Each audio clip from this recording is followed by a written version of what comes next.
Eu participei recentemente de um Ask Me Anything, um AMA, lá no Reddit, e eu achei as perguntas tão legais que eu resolvi trazer em vídeo para vocês as melhores perguntas ou as perguntas que se repetiram mais. Eu não vou trazer todas, porque eu fiquei, acho que 2 horas e meia escrevendo todas as respostas. Se vocês quiserem conferir, eu vou deixar o link aqui na descrição.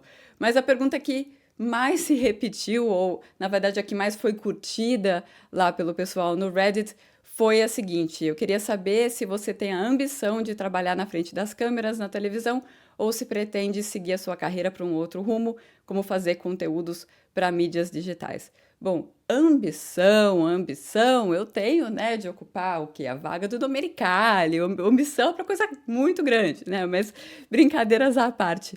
Se eu seria repórter de TV ou comentarista de TV, ou trabalharia na frente das câmeras, como eu estou agora, sim, claro, não tem nenhuma restrição a respeito disso. A minha carreira eu construí sempre de um jeito para tentar fazer tudo o que o jornalismo permite que eu faça. Então, eu comecei como repórter de revista, então eu escrevia matérias longas de revista. Eu fui editora de jornal diário de esporte.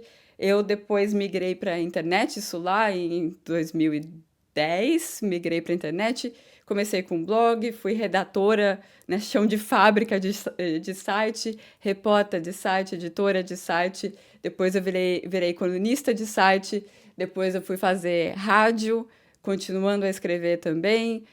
Eu era repórter de rádio, mas basicamente eu chamava tanto que eu comentava também durante as corridas. Depois eu fui para a produção da TV, mas sempre fazendo internet, isso é o que eu sempre fiz.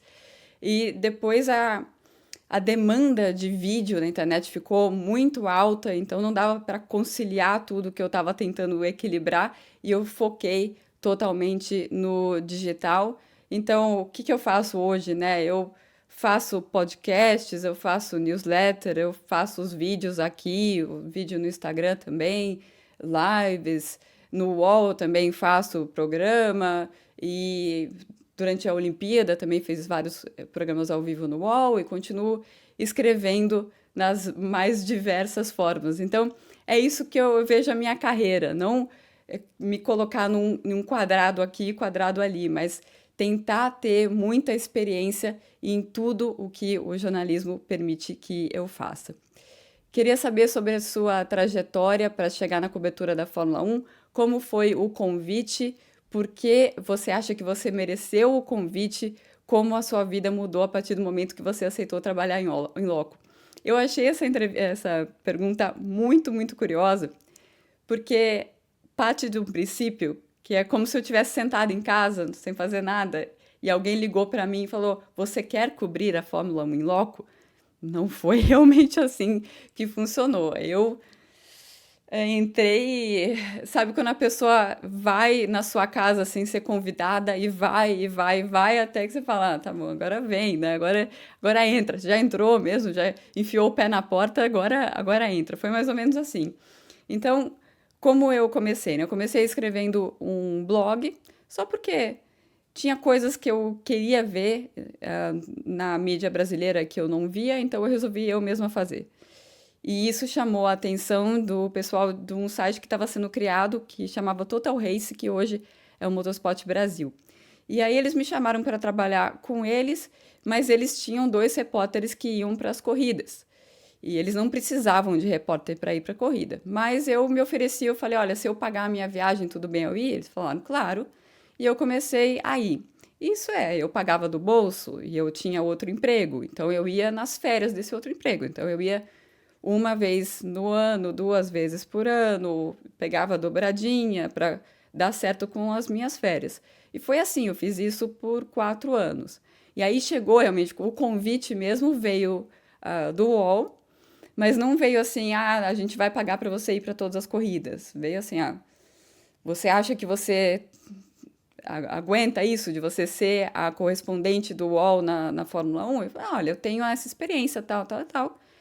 E eles falaram, então a gente vai te dar 5 corridas e a gente vai ver se você for bem, a gente vê quantas corridas você vai fazer. E quando eu voltei dessas 5 corridas, eles estavam muito contentes com o meu trabalho e daí foi crescendo o número de corridas que eu passei a fazer. Como que é esse modelo de negócio do jornalismo independente, especialmente quando se trata de um esporte que muda de país em toda semana? O que você diria para alguém que quer começar a trabalhar com essa modalidade?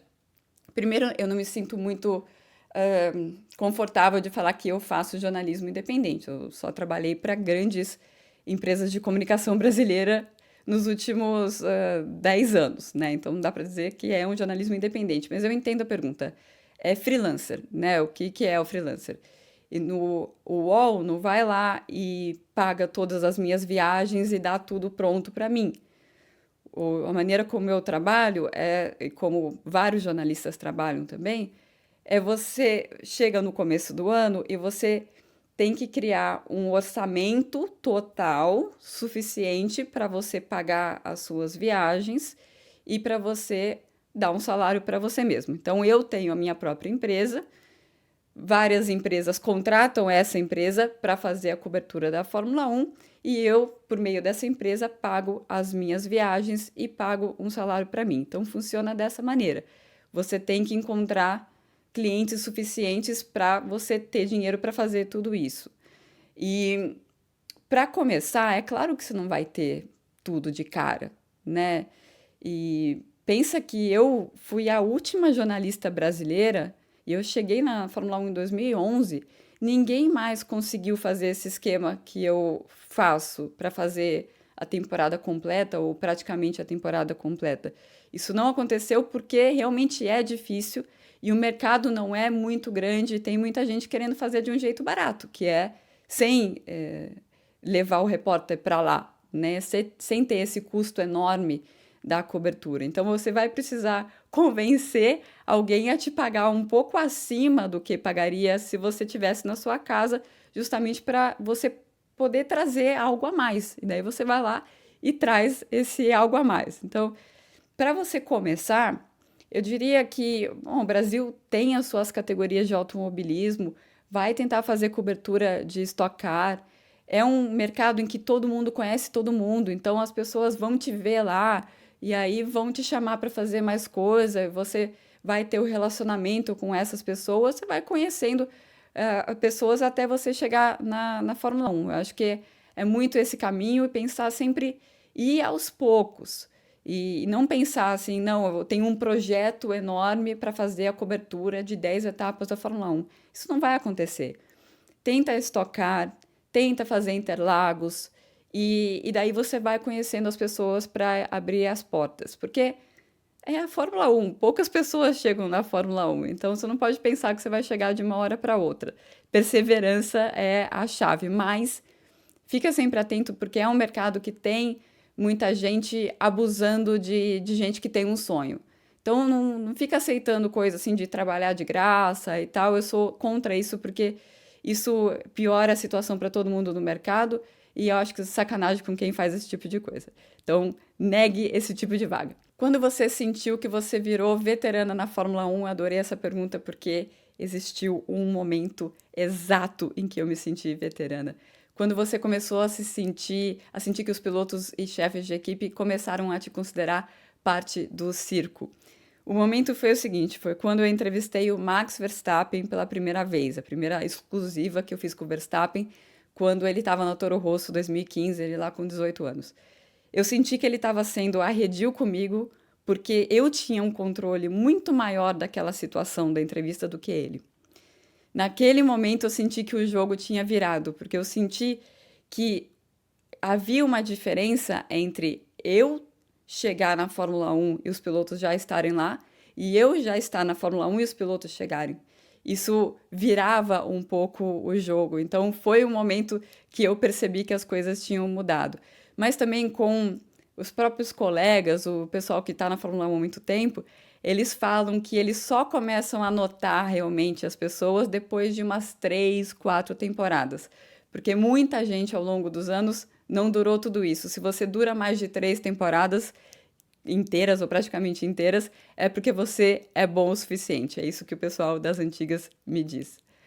Como tá o hype pro Rafa Câmara no paddock? Eu sei que é cedo, mas o menino jovem talento da Ferrari, ele tem, mas por outro lado há uma certa má vontade com pilotos da base que são fora do eixo, leia-se a anglosfera. Você acha que o Bortoboy também ainda sofre um pouco com isso? Então, eu escolhi essa pergunta para falar sobre essa coisa, né? Existe isso mesmo dos pilotos que não são britânicos, principalmente, deles sofrerem um pouco mais? Existe, existe. É claro que o Fernando Alonso fala muito porque ele está falando do piloto que é agenciado por ele. Ele gosta muito de bater nessa tecla, que serve muito para ele isso, mas é inegável que mesmo o Bortoleto, quando ele ganhou F3, F2 de sopetão, mesmo assim não havia um hype em cima dele. Não havia o hype que havia em cima do Piastri. E o Piastri, ele entra na anglosfera, que ele estudou muito na Inglaterra, então ele sabe o jeito deles se comunicarem. Eu acho que tem muito isso das pessoas ali, a maioria das pessoas na Fórmula 1, ela vem da Inglaterra e eles se comunicam e têm a sua cultura de um jeito que quem entende essa cultura e quem está dentro dessa cultura sai ganhando em vários aspectos. Eu sempre falo, por exemplo, que eu preferiria ser mulher inglesa no paddock da Fórmula 1 do que ser homem não inglês no paddock da Fórmula 1, porque o efeito de você ser inglês é muito maior até, inclusive, do que a questão do machismo dentro do paddock. Eu acho que isso dá uma noção boa de como acontece. Então, sobre o Rafa, é a mesma coisa. Eu não ouço ainda um hype dentro do paddock, mas a gente tem que levar isso em consideração. Mesmo o Bortoleto não teve um hype, ele está começando a ter um hype agora com os resultados da Fórmula 1. Então, isso realmente acontece, não é só a conversa do Alonso, mas ele dá uma valorizada também. Quando eu converso com as pessoas sobre a Fórmula 1, é quase um consenso que a Fórmula 1 é um esporte que é melhor assistir de casa do que em loco. Qual é a sua opinião sobre isso? Sim e não. Se você for pensar o que eu consigo ver a mais do jogo, né? Quando você vai num estádio para ver um jogo de qualquer coisa, pelo menos é o que eu sinto, você vê mais do que a transmissão mostra. Porque você vê o cara que tá sem bola, você vê um jogo de vôlei, a relação do banco, você consegue ver mais coisas acontecendo ao mesmo tempo, e por isso é uma experiência muito legal. Na Fórmula 1, claro que depende muito do tipo de circuito que você tá. Eu nunca recomendo muito ir para circuito de rua, porque a arquibancada fica em cima da pista e você só vê um trecho muito pequeno da pista. Então, a corrida mesmo você vai assistir do telão. Então, por um lado, é mais legal você ir no estádio, ok. Mas o que a Fórmula 1 ganha, e ganha muito forte, é um clima de festival mesmo, porque não é um jogo que você vai, fica lá 2 horas e vai embora, né? Você fica lá o dia inteiro, tem um monte de coisa para fazer. A Liberty está apostando muito nisso e é realmente um evento. Como evento, a Fórmula 1, ela dá e sobra para cima dos outros esportes, na minha opinião. Para ver, se você vai pensar em ver só a corrida, o esporte, talvez assistir de casa seja mais legal, mas o evento é muito, muito mais legal do que um jogo de futebol, assim, porque vai demorar o dia inteiro. A minha pergunta é como você aprende tanto da parte técnica dos carros da Fórmula 1, né? Nem tanto. Tem algum lugar para a gente estudar, para ficar fera igual você no assunto?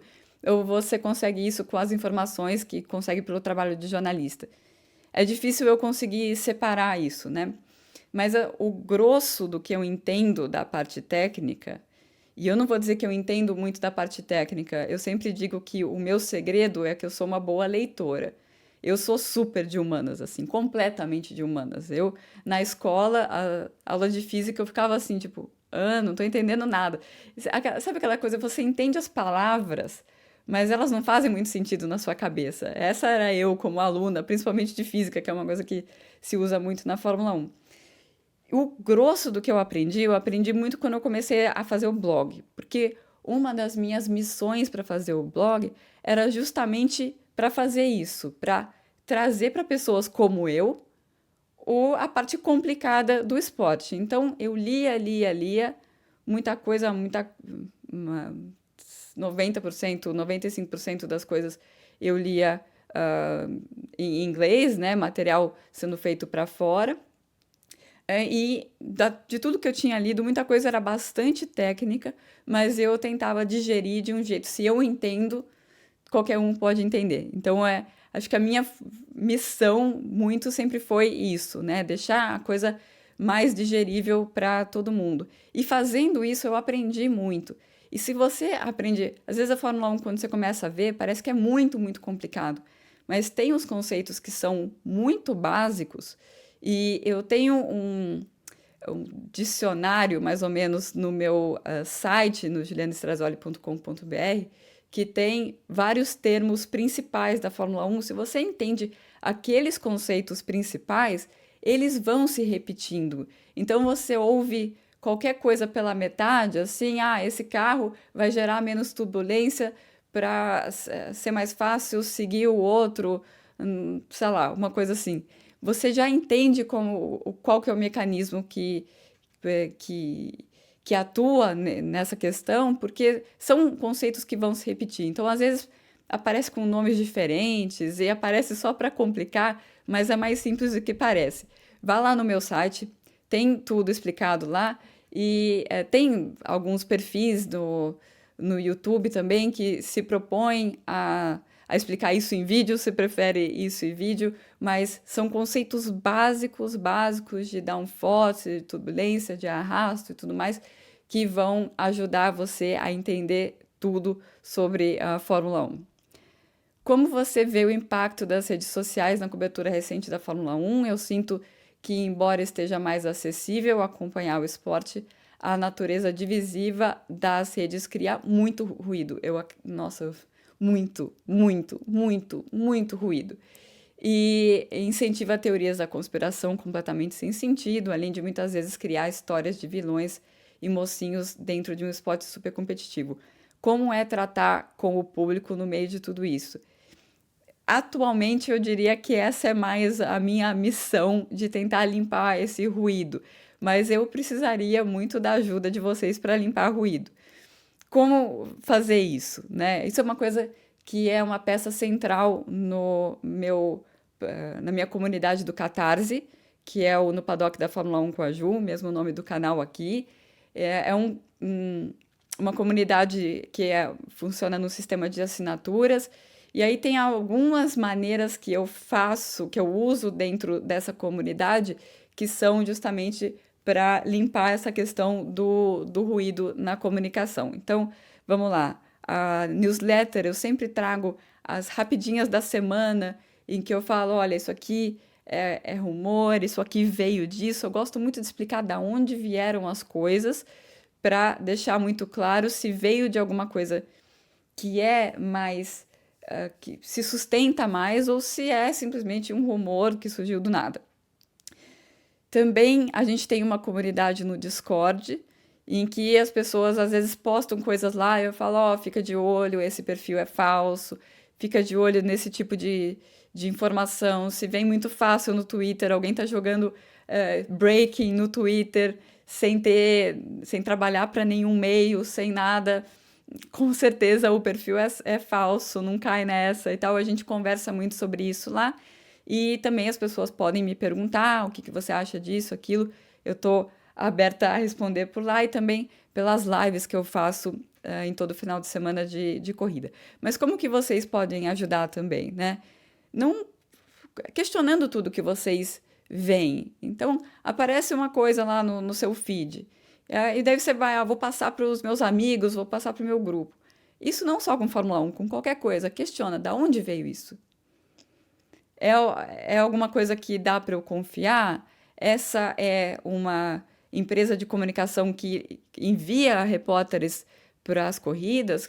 Esses repórteres têm a chance de checar essas informações? Ou alguém só está passando uma coisa que viu no feed também e passou adiante, né?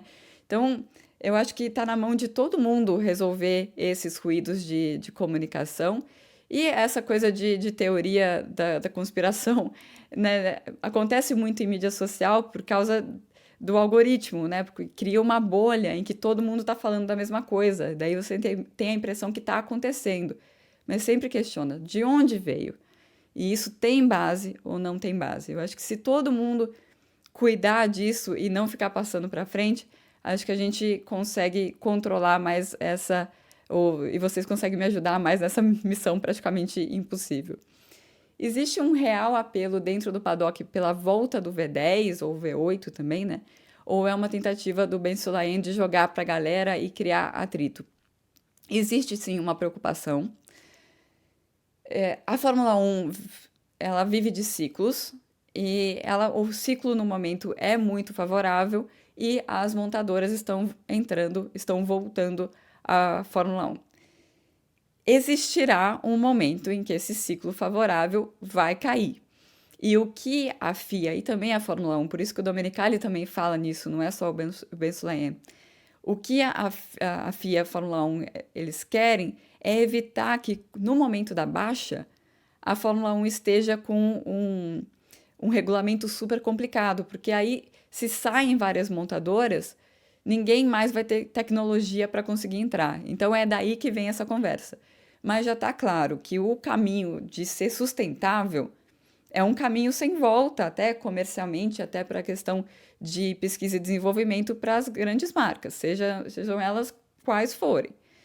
Mesmo se eles estão pensando em abrir para alguma montadora chinesa que não está indo tanto na direção de tecnologia que a Fórmula 1 está indo, é por isso que eles querem um motor V10, V8, que seja com eletrificação e tal, mas que seja mais simples. A ideia é simplificar o motor. Então, sim, existe essa conversa. Ninguém sabe exatamente como vai ser, como seria esse motor mais simples com esses requisitos, né, de combustível sintético, eletrificação e tudo mais, mas não é só para jogar para o público, não. Já dá para saber quem está na frente, essa pergunta várias pessoas perguntaram, quem está na frente do desenvolvimento dos novos motores para o ano que vem, ou a gente vai ter que esperar os testes da pré-temporada? Vai ter que esperar os testes da pré-temporada. Claro que se fala já há muito tempo que a Mercedes tem uma vantagem, mas o que eu acho que é o mais importante para vocês saberem qual é o clima atual na Fórmula 1. O clima atual é para garantir que haja competitividade, para garantir essa alta. Então a Fórmula 1 vive esse grande boom econômico, né? Muito dinheiro entrando e eles querem se certificar que as coisas vão continuar assim. Quando eu digo eles, é a Liberty, é a FIA, são as equipes também. Então, o ambiente não é para que seja permitido, talvez não seja a melhor palavra, mas que a Fórmula 1 simplesmente lide com o fato de alguém ser muito melhor que os outros e ter uma vantagem muito grande, como aconteceu com a Mercedes em 2014. Isso não vai acontecer de novo. Inclusive, o Binotto está fazendo uma manobra nos bastidores ali e ele tem apoio para isso, para criar um sistema parecido com o sistema que existe para os carros, para se equiparar o rendimento dos carros, né? O que existe? Aquela coisa de limite de desenvolvimento aerodinâmico. Então, dependendo da sua posição no campeonato, você tem mais horas de túnel de vento, CFD e tudo mais. O que ele quer é transportar isso para os motores. Então, se o seu motor está para trás, ficou para trás, você pode ter mais tempo de dinamômetro, você vai ter mais tempo de desenvolvimento do que quem está com um motor bom. A dificuldade de se fazer isso, então, no momento que eles estão vendo como que eles vão criar esse coeficiente, como que eles vão fazer isso na prática, porque é difícil você separar o que vem do desenvolvimento do carro, da performance do carro de aerodinâmica e o que vem da performance do carro do motor. Então, eles conseguindo separar isso, eles estão vendo sensores e tudo mais, tudo acaba sendo muito mais complicado do que parece para nós, réis mortais, mas eles conseguindo separar isso, tem uma boa chance dessa regra passar e a gente ter esse mesmo tipo de escalonamento de desenvolvimento para os motores também. Então, por que eu estou falando tudo isso? Só para colocar na cabeça de vocês que o mais importante é que eles não vão deixar que alguém corra muito na frente e fique muito na frente. Então, se realmente a Mercedes começar melhor, não vai ser algo que vai durar por muito tempo. Esse que é o ponto. E para terminar rapidinho, se você tiver o poder de eliminar, trocar ou adicionar uma regra ou diretriz, é quando eu chegar lá no cargo do Domenicali, né, gente? O que que você eliminaria, trocaria ou adicionaria? Bom, a primeira coisa que vem na minha cabeça, tirar aquela regra que permite que eles troquem de pneus em bandeira vermelha, porque isso está sendo usado para os pilotos para causar bandeira vermelha quando tem muita chuva. Isso dentro daquele contexto que a gente sabe que quando está numa situação em que precisa colocar o pneu azul, pneu de chuva mesmo, eles sabem que é uma situação de pista em que está tendo muito spray. Então, o que eles ficam para evitar parar nos boxes, eles ficam rodando bem lentos lá e falando para a direção de prova: tá muito spray, tá muito spray, tá muito spray. Justamente porque eles sabem que eles vão poder trocar de pneu com a bandeira vermelha. Eu acabaria com isso. Eu sei que tem as questões de implicações de segurança e por isso que existe essa regra, mas eu acho que está pesando mais o teatrinho que os pilotos andam fazendo para evitar essa troca de pneus. Concorda? Discorda? Pode comentar aí e espero que vocês tenham gostado dessa edição extra aí do Ju Responde com base no Ask Me Anything que eu fiz lá no Reddit. Tchau, tchau.